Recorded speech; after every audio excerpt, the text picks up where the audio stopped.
Et coucou tout le monde, j'espère que vous allez bien et je vous retrouve aujourd'hui pour la deuxième version de mes vidéos astuces zéro déchet. Si vous ne l'avez pas vu, il y a à peu près 2 ans, je me lançais dans l'aventure zéro déchet en tant que mère de famille, mes petites astuces faciles à mettre en place et j'ai 10 nouvelles astuces à partager avec vous. Pour ceux et celles qui n'auraient pas vu cette première vidéo que j'ai publiée il y a 2 ans, je vous invite à aller la regarder, je vous la partagerai en barre d'infos et je vous la mettrai aussi en lien en fin de vidéo. Mais je vais me représenter pour ceux qui ne me connaissent pas. Je suis maman de 2 petits garçons et ils sont rapprochés, donc ils ont 5 ans et 3 ans et demi, ils ont 16 mois d'écart.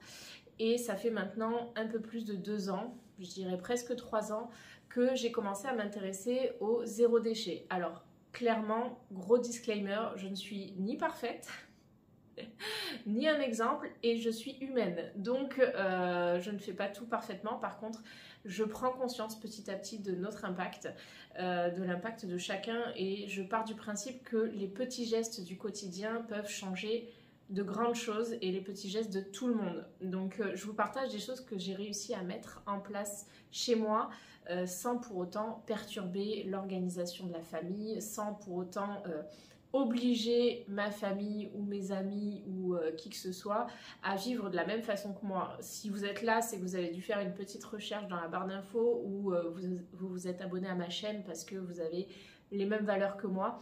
Donc voilà, c'est que vous commencez déjà correctement la démarche du zéro déchet.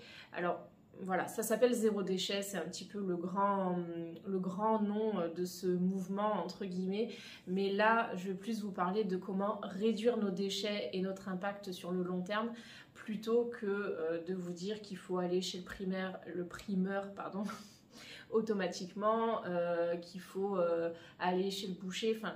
C'est des choses que vous pouvez mettre en place et c'est super pour vous. Moi, pour l'instant, je suis encore sur un système de drive et de suremballage des aliments. On va venir à réduire ça. On essaye de réduire ça avec mon mari. On essaye aujourd'hui d'avoir une alimentation beaucoup plus équilibrée, mais ce n'est pas le sujet de cette vidéo. Mais tout ça pour vous dire que, voilà, je voulais préciser quand même que je suis... comme tout le monde et que j'essaye juste de faire à mon niveau des choses simples. Donc ce que je vais vous partager aujourd'hui, c'est des choses qui sont relativement faciles à mettre en place et qui ne perturbent pas l'organisation ni de la maison, ni du foyer, ni quoi que ce soit. La première chose que je voulais vous partager, c'est juste un petit rappel, c'est même pas un vrai partage, c'est de faire le tri sélectif. Donc de séparer le plastique du carton, du papier, enfin carton papier vont ensemble, mais et de séparer aussi le verre et de faire l'effort de bien sélectionner la poubelle dans laquelle vous allez jeter vos ordures. Donc on a les ordures ménagères et ensuite vous allez avoir la poubelle pour les cartons, les papiers et la poubelle pour les plastiques. Des fois c'est la même, ça dépend des villes, et les containers pour le verre. Voilà, il faut savoir, petit rappel aussi, que le verre se recycle à l'infini, donc c'est vraiment presque ce qui est le plus important. Je mets des guillemets, mais tout est important, mais à différents niveaux. Voilà, tout le monde n'est pas prêt à prendre tous ces contenants en plastique, les yaourts, les choses comme ça, et à les mettre dans un bac spécial. En revanche, tout ce qui est carton, papier, ça n'a pas d'odeur, donc c'est assez facile à séparer des ordures ménagères. Et pour le verre, c'est pareil, c'est un petit effort à faire, mais nous, bon, on a la chance d'avoir un garage, on stocke les bouteilles en verre dans une caisse de chez Ikea, et je reviendrai là-dessus. Et quand c'est plein, l'un ou l'autre l'emmenons, mon mari ou moi l'emmenons au recyclage, et on emmène les enfants à la fois pour leur expliquer la démarche et en même temps parce que ça les amuse beaucoup que d'entendre le verre exploser au fond. Voilà, donc ça c'était la première astuce zéro déchet, c'était en fait de prendre conscience en fait qu'on peut trier nos déchets sans que ce soit vraiment trop compliqué. La deuxième astuce, c'est au niveau des protections hygiéniques. Donc là, je m'adresse principalement aux femmes. Plusieurs études sont sorties ces dernières années concernant les protections hygiéniques qui sont bourrées de produits toxiques en infime quantité, mais à répétition sur une vie d'à peu près 30 ans de règles, on ingère dans notre corps des choses qui sont pas terribles. Du coup, se répand de plus en plus des protections réutilisables. Donc, il existe des cups. Il existe beaucoup de choses, mais je vais vous parler de ce que j'ai testé et ce que j'ai approuvé. Les cups menstruels, alors ça c'est un petit peu particulier, j'ai mis un petit peu de temps à m'y habituer. J'avoue que je ne l'utilise plus actuellement. Je pense que ce sera plus pour l'été, quand je veux me baigner ou autre. Ce sera plus cette solution-là que j'adopterai. Mais sinon, au quotidien, j'ai tendance à m'orienter plutôt vers des culottes menstruelles. Alors celle-ci, vous voyez, j'ai choisi un modèle tout à fait classique, mais avec un petit peu de dentelle pour rester sur un côté un peu sympa. Et c'est de la marque La Culotte Parisienne. Et celle-ci, c'est 3 gouttes sur 4. Donc c'est pour les flux assez importants. Il va falloir que j'en rachète parce que j'en ai que 2. Donc je tourne avec les 2. Au niveau du nettoyage, ce que je fais, c'est que le soir, quand je la retire, je la garde à peu près entre 4 et 6 heures. Et quand je la retire, je prends une douche et je commence par la rincer sous la douche jusqu'à ce qu'il n'y ait plus d'eau rouge qui s'écoule. Désolée. Désolée pour ces détails. À l'eau froide. Ça c'est assez important, c'est à l'eau froide. Et ensuite, je la mets dans mon panier à linge. J'ai vu que de toute façon, j'ai une lessive qui tourne assez régulièrement. Ça passe à la machine et il n'y a vraiment aucun problème. Celle-ci, ça doit faire 2 voire 3 ans que je l'ai. Donc voilà, j'en suis très contente. Après, il faut que je m'en rachète parce que tourner avec 2 culottes comme ça, c'est un peu compliqué. Donc du coup, je suis obligée de quand même utiliser d'autres systèmes du commerce jetables. Parce que pour l'instant, c'est quand même un budget. Je tiens à le dire, c'est quand même un budget, mais c'est quand même assez important. Voilà. La troisième astuce dont je voulais vous parler, c'est quelque chose que j'ai découvert récemment, c'est les petites brosses pour faire la vaisselle. Je vous incrusterai une image par là. La dernière que j'avais, mon mari l'a jetée parce qu'il l'a cassée. Alors on n'avait que l'embout, donc en fait c'est l'embout en bambou qui s'est désolidarisé des petits poils et il l'a mis à la poubelle. Voilà. Donc je peux pas vous la montrer, mais j'en ai recommandé une. Je vous mettrai aussi des liens en barre d'infos de tout ce dont je vous parle si ça vous intéresse. Mais voilà, les brosses comme ça, au début j'étais un peu frileuse, j'avais peur que ça raye mes poils parce que nous au niveau de la vaisselle, j'ai juste en général les poils ou les plats à gratin, les choses comme ça.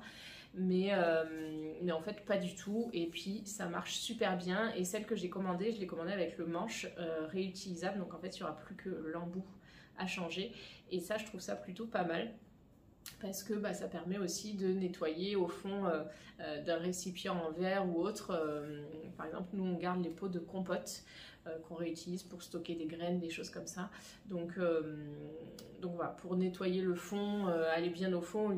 J'ai les mains fines, donc jusqu'à présent j'arrivais à rentrer au fond ma main, mais ce serait quand même beaucoup plus pratique d'utiliser le manche. Je vais vous incruster une image, donc normalement vous aurez compris de quoi je parle.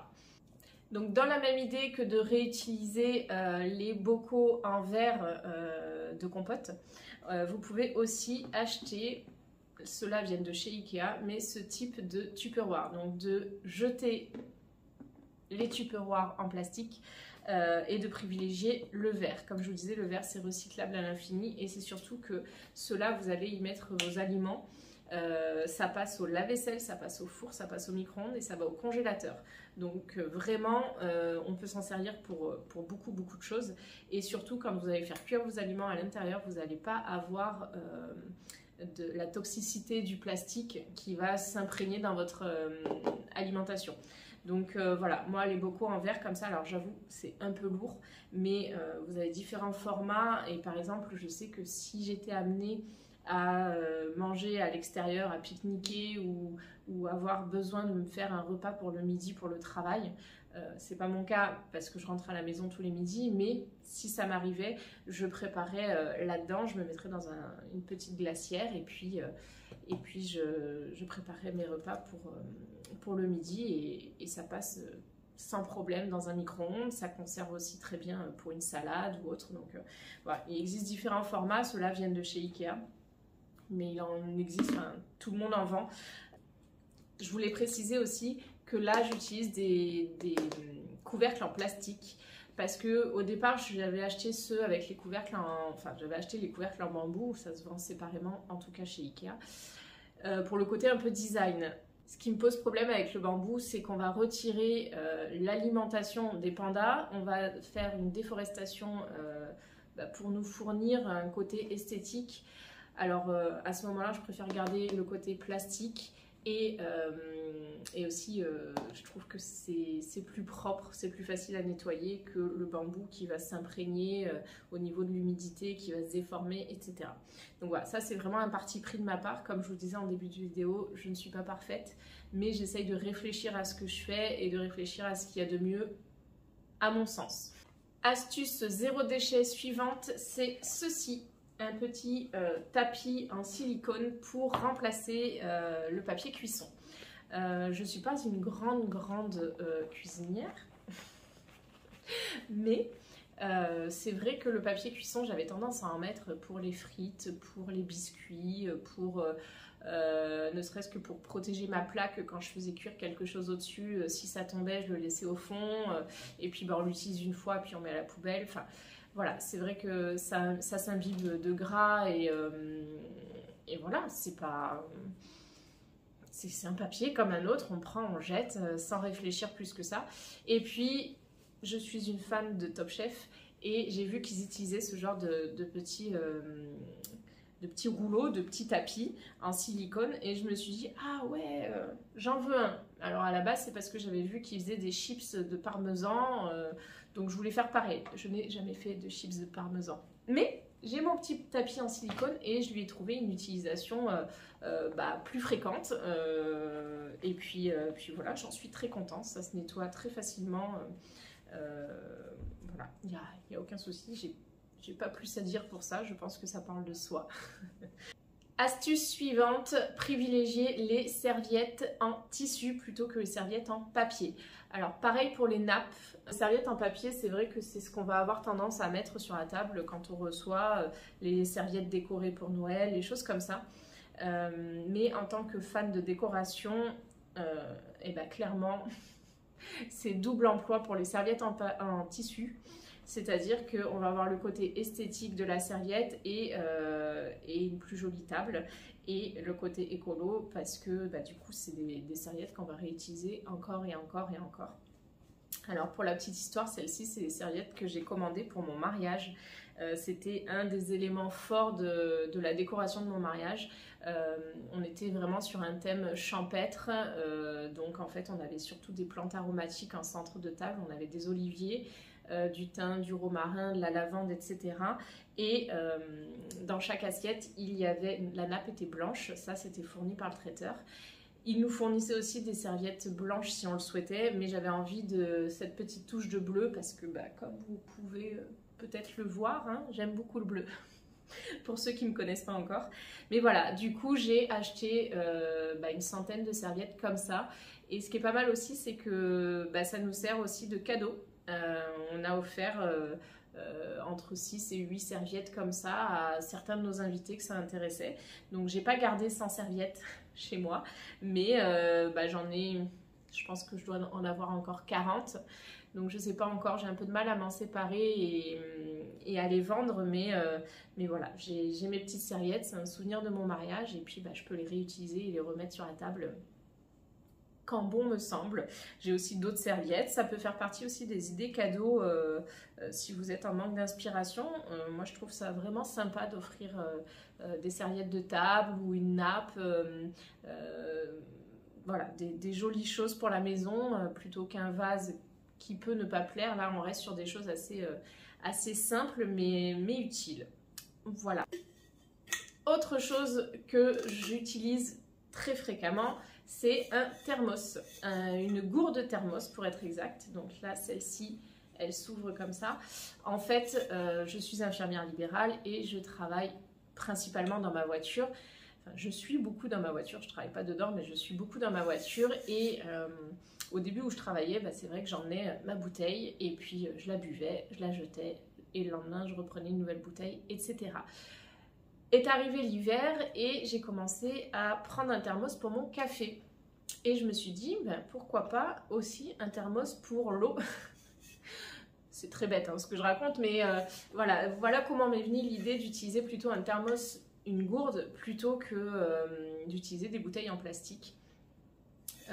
Donc j'ai cette gourde que j'utilise tous les jours. Là c'est 500 ml, donc en plus c'est pas mal parce que ça me force à boire. Enfin, quand elle est dans la voiture, je me force pas parce que quand je travaille, je parle et du coup j'ai rapidement soif. Mais là par exemple à la maison, elle me quitte pas. J'essaye de la garder avec moi sur la table basse quand je suis devant la télé, au bureau quand je suis sur l'ordinateur. Voilà, je la trimballe un peu dans toute la maison et ça me permet de me forcer à boire. J'essaye de faire au minimum 2 gourdes par jour. Je sais que c'est pas suffisant, mais ça fait partie un peu de mes résolutions 2022, c'est de boire plus d'eau. Après, à table, je bois dans mon verre, donc on va dire que ça compense un peu. Je dois être à peu près à 1,5 litre d'eau, c'est ce qui est recommandé. J'aimerais atteindre les 2 litres d'eau par jour. Mais bon, on va y aller doucement, ça sert à rien de se mettre la pression. Voilà, je voulais vous présenter ça parce que c'est vraiment un investissement mais qui est très utile.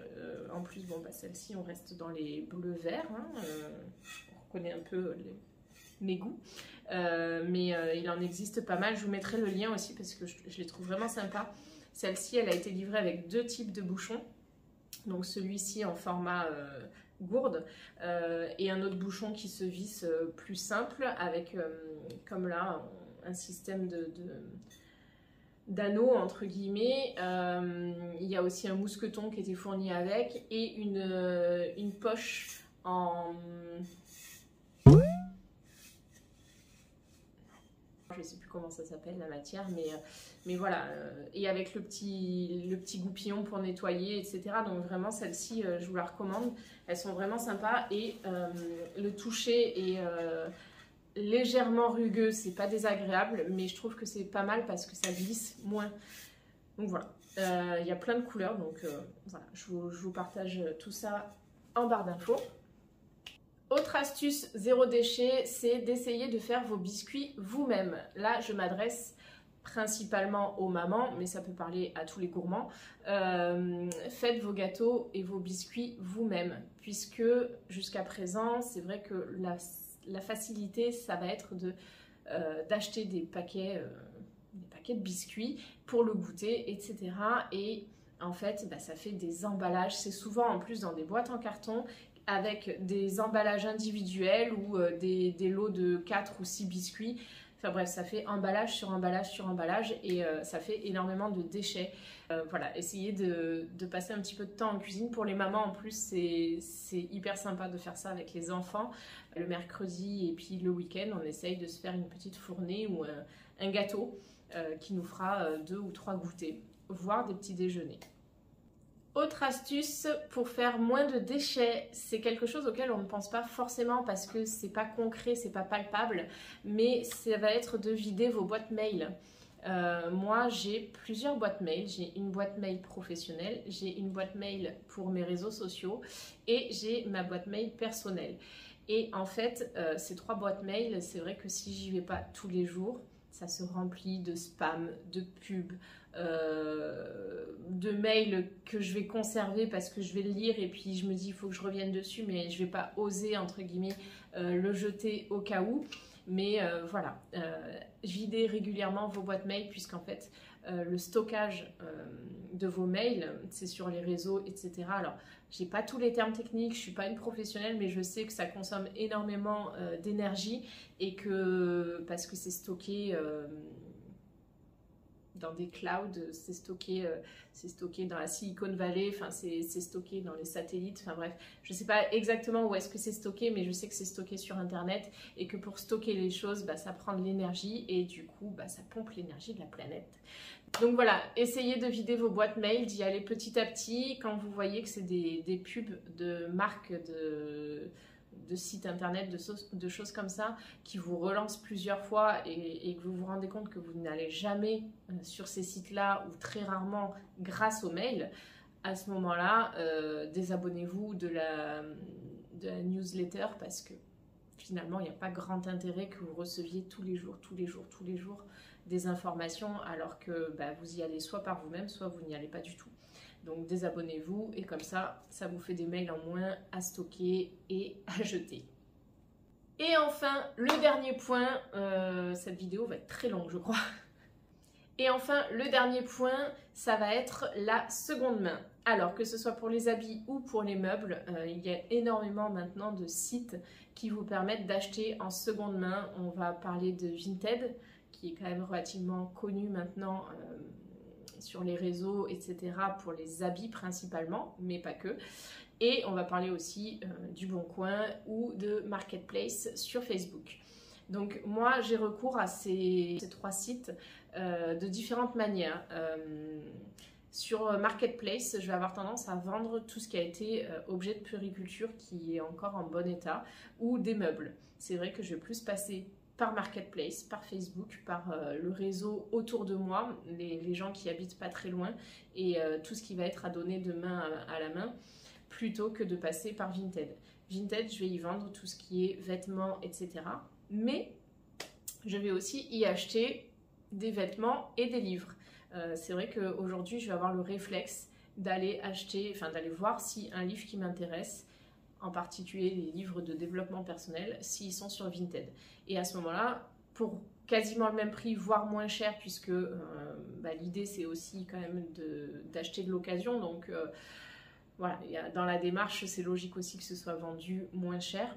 Je vais essayer de trouver quelque chose qui m'intéresse et de le chercher d'abord sur Vinted.